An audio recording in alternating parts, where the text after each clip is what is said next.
What's going on YouTube? It's really hard to stand out in the compact crossover segment where there are over a dozen competitive offerings. One of the most popular and longtime favorites has of course been the Honda CR-V, which was recently refreshed. But another important Japanese rival is stepping up to the plate for this year, and it is all new in the form of the 2026 Mazda CX-5. And let me tell you guys, this model is much different than ever before. So, can this important CX-5 topple the best-selling CR-V with more space and more technology than ever? Well, let's go ahead and find out.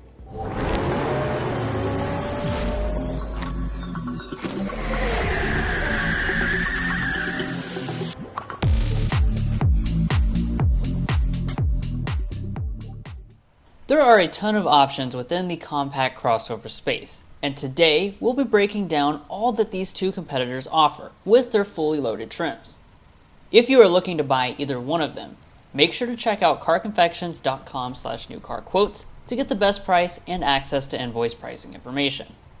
Let's kick off this comparison with the exterior designs, where the CR-V sees some slight tweaks for 2026 and the CX-5 gets some much bigger changes. While its Mazda heritage is still recognizable, the CX-5 takes on a more mature look for its new generation, with sharper lines borrowed from its bigger siblings like the CX-90 and CX-70. In typical Mazda fashion, the CX-5 comes across as quite sporty, with lots of gloss black elements throughout. The same could be said for the Honda, which also uses lots of gloss black elements for its fascia. We won't score the design, which is a subjective matter, but let us know which one you prefer in the comments. What we do score are all the various features and differences, so let's start with the headlights.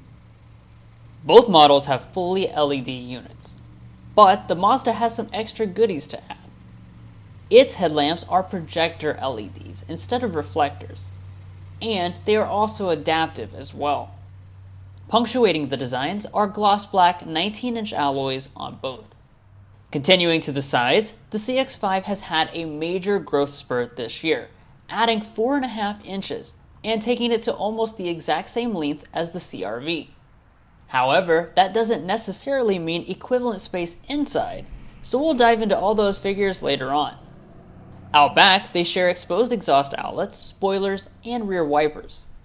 But only the Mazda has full LED tail lamps, since Honda is utilizing incandescent turn signals.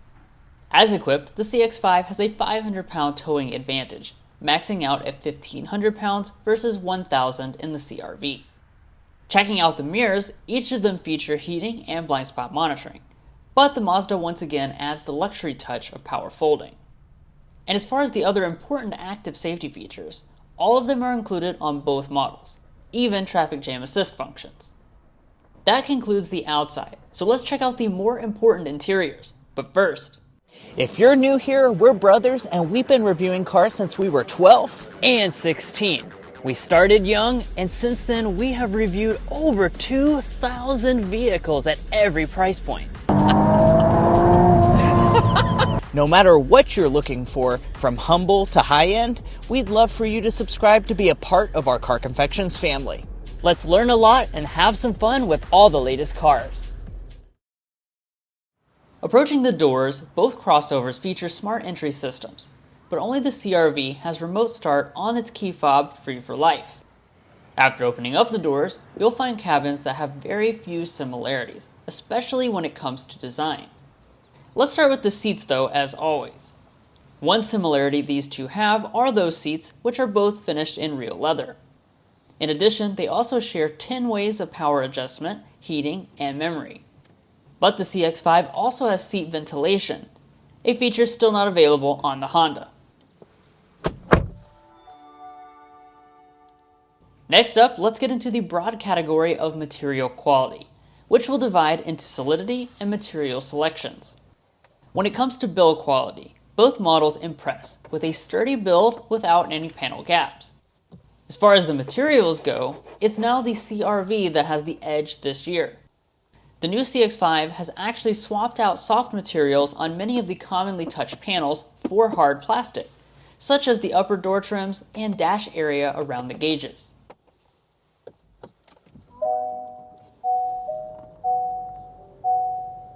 Once you fire up these two, you'll find fully digital gauge clusters on both models this year, almost the same size.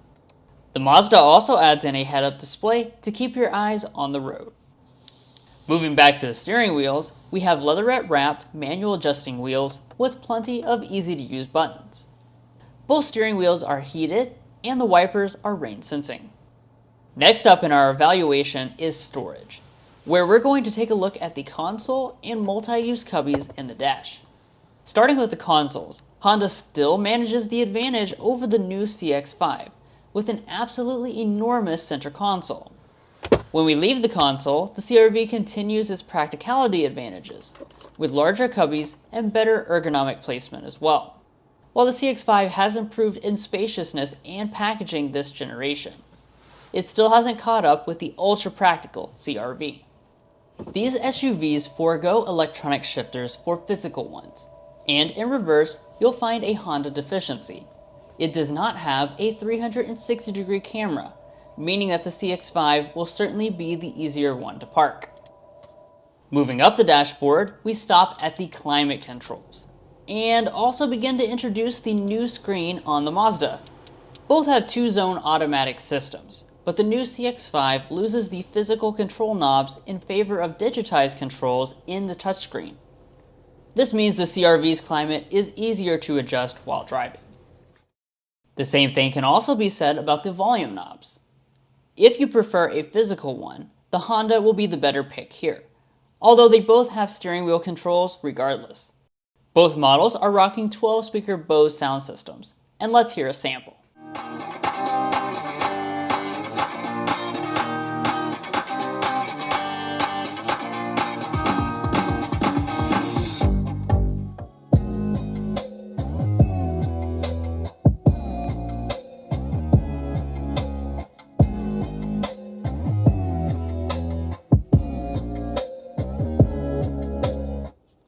As expected, the sound quality is very similar, if not identical, between them. Infotainment-wise, let's start to really dig in here, because there are some profound differences. Mazda, famously anti-touchscreen in the past, did a 180-degree turn with the new model and put the largest touchscreen of any compact SUV into the new CX-5. This 15.6-inch display on the top trim for 2026 absolutely squashes the CR-V's 9-inch display, which is about 54% smaller. As far as functionality though, they match each other, with wireless Apple CarPlay and Android Auto, and Google Apps including Google Maps built in natively. Wrapping up the front of the cabins, they both have auto-dimming mirrors, although the CX-5 has HomeLink garage door openers. Additionally, you will find a panoramic moonroof on the Mazda only, since Honda does not offer a panoramic size option in the US. Now let's head into the back seats and the cargo areas, where we will discuss any packaging differences. As far as leg and headroom figures, they are all within the 5% margin to score a point, which is a huge step forward for the Mazda, which was previously one of the smallest in the segment. As far as features go, the Mazda again has an advantage. While both back seats offer vents, USBs, and reclining abilities, the CX-5 goes above and beyond with heated seats too. Now let's pop open the hands-free power tailgates and discuss the space we have inside. While the CX-5 again had a much-needed growth spurt for this newest generation, the Space King CR-V still holds the maximum cargo advantage, with 10 cubic feet of extra space with the seats folded down. However, the space behind the seats is within a cubic foot, so keep that in mind if you often road trip with the seats upright. Only the CX-5 has 40-20-40 split folding seats that can easily be folded down with rear handles. Alright, we're done with the interiors now, but some of the most important things to consider take place on the test drive, so let's take this fight to the streets. These two competitors have long taken different approaches to their powertrain setups, and that trend continues for 2026, but not without some changes. On the fully loaded CR-V, it comes exclusively with Honda's two-motor hybrid system, bumping power from the standard gas engine on the lower trims. On the other hand, the Mazda has just one engine option now, a 2.5-liter four-cylinder, making 187 horsepower compared to the Honda's 204 horsepower. Mazda does plan to launch a hybrid, but it won't be available for likely another year or more. So for now, the CR-V has the power advantage and is significantly faster to 60 miles per hour.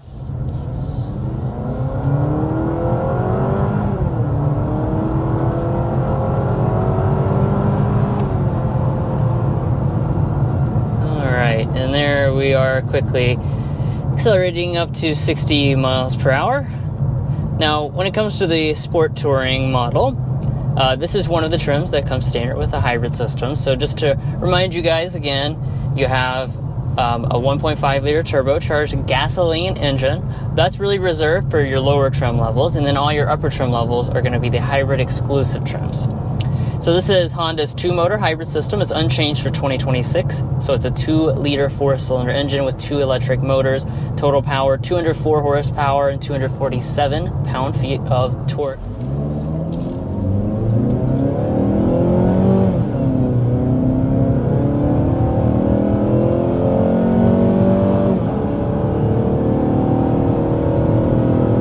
All right, that was our acceleration to 60 miles per hour with the 2026 CX-5. Now, as you can probably tell, it's not overly fast. A lot of the coverage that we have had in the past with the CX-5 has been with the turbo model, and let's just get that out of the way right from the start. They're not going to offer the turbo model for the new generation, unfortunately. Yeah. So you just have the standard powertrain today. It's a 2.5 liter naturally aspirated 4-cylinder engine. It makes 187 horsepower and 186 pound-feet of torque. Transmission-wise, the Honda uses a direct drive system that acts like an eCVT, while the CX-5 keeps its old-school 6-speed automatic. Both are smooth and fine for most driving situations. And the same can also be said about their all-wheel drive systems. Now, as far as your transmissions are concerned, we have a CVT on the traditional gas end or an eCVT-like transmission here with the hybrid models. Overall response, as you can see from that acceleration there, is very quick. Now, one thing that's definitely different than I think everything else in the segment is the transmission situation. So that is also carryover, which is pretty old school option. It's a 6-speed automatic transmission. I think Mazda is the only one doing that at this point, and you know, it is lacking a couple gears versus a lot of the competition. Now let's discuss ride quality and handling for these two crossovers. While handling is less important for this segment, Mazda and Honda have long been segment leaders in this respect. And for these newest models, the CX-5 has been softened in terms of handling, making it closer to the nimble CR-V than ever before. We'll call this category even.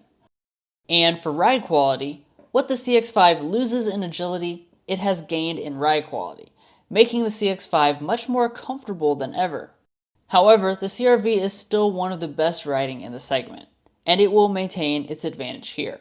Now, we've been driving around CR-Vs all day long, and that has really just kind of confirmed in my mind that this is a very good riding vehicle. As you hit bumps in the road, it does a great job of soaking it up and really not letting a ton of intrusion inside the cabin. Now, we do have the largest wheels here with the Sport Touring, and I'm happy to tell you I don't think that negatively impacts your ride that much at all, so you're not paying a huge penalty for that. Maybe ever so slightly, but not a big penalty. That starts with the suspension.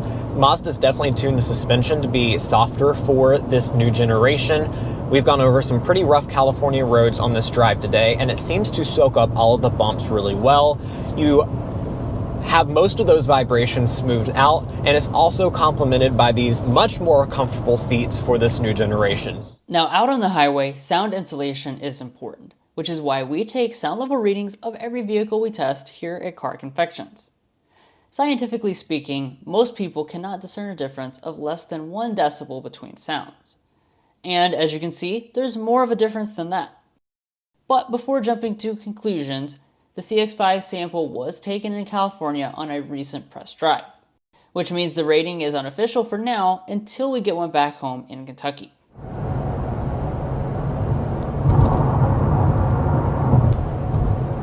.8 decibels is where we've settled in at. Very impressive. We've settled in at 53.9 decibels on this all-new CX-5. Lastly, let's get into fuel economy. As you would expect, this falls in favor of the CR-V by 11 mpg combined. We're excited to test and compare Mazda's hybrid system at a later date when it launches. In our reviews and comparisons, we're also adding in reliability and resale information to give you a better picture of the overall value beyond just the original MSRP. Beginning with reliability, we developed the Combined Reliability Index, which takes into account several studies from trustworthy sources and combines them in a way that gives you the most realistic picture. In this respect, both of them rate well. Honda does quite well, ranking 13 slots above industry average, giving it plus 2.6 points. And Mazda is 2 slots above average, awarding it plus 0.4 points. Related to that, they have the same warranty coverage, but Honda has 1 year of complimentary maintenance. We also put Mason's economics degree to work to develop a detailed predicted resale value tool. After 5 years and 60,000 miles, Honda actually has the highest value in the entire auto industry, at 64.79% of expected retained value. Mazda is a bit further behind at 59.44%, giving the CR-V plus 1 point. Now let's talk about pricing. While the newest generation of CX-5 does see some price increases for its changes this year, the lack of hybrid or turbo engine options makes it a good deal more affordable than the CR-V. Its top trim MSRP is below $40,000, making it one of the few options in the segment that can say so, regardless of powertrain. But how does that value play out score-wise? When you consider the $3,515 price difference, the CX-5 will be awarded plus 2 points for its added value. So there you have it, the objective winner. Do you agree? Well, let's go over some pros and cons about why you might choose each one so you can find your personal winner. And then we'll also tell you which ones we would put in each of our driveways. I'll start with the CR-V. That should be your choice if you're going for the maximum cargo capacity, also if you're looking for the hybrid system benefits, and also physical climate and audio controls. Now, the CX-5 might be the choice for you if you prefer having more features throughout the cabin, as well as on the exterior with things such as adaptive LED lighting. Additionally, it also has a larger touchscreen that does work a bit quicker. Now, if a certain category matters more to you personally, then you can use our tool at carconfections.com/vehicle rankings, where you can sort based on the 10 most important categories to compact crossover shoppers. This is a great tool to use while shopping and can help you find the best choice and make an informed buying decision. Now, which models will we put in each of our driveways? I'll start with the CX-5. I prefer that because of the sophisticated design. I also like that it has kind of more features throughout and a little bit more of a high-tech feel. Now, I would choose the Honda CR-V mainly because I value things such as having physical controls for things like my climate as well as my volume knob. Additionally, for now, I prefer having the hybrid system in the CR-V. Well, guys, that's where we'll finish off this comparison for today. If you're looking to buy either one of these vehicles, we would encourage you to go to carconfections.com/newcarquotes. On there, you can get access to things such as invoice pricing, which is a great tool for dealership negotiation. It's also going to get you access to things such as a monthly payment tool, which is a great help as well. If you're interested in checking this out, we do have a pinned comment at the top of this video, as well as a link in the video description. Well, guys, we appreciate your support throughout these comparisons, and if you're interested in checking these out or any other automotive content, we have plenty for you to check out on the channel, so we would appreciate it if you would subscribe down below. When you do that, you get access to all of our different content that we do on many different types of vehicles. If you're already a fan and subscriber, thank you so much for your continued support, and we'll catch you next time as we sample more of the latest automotive delicacies.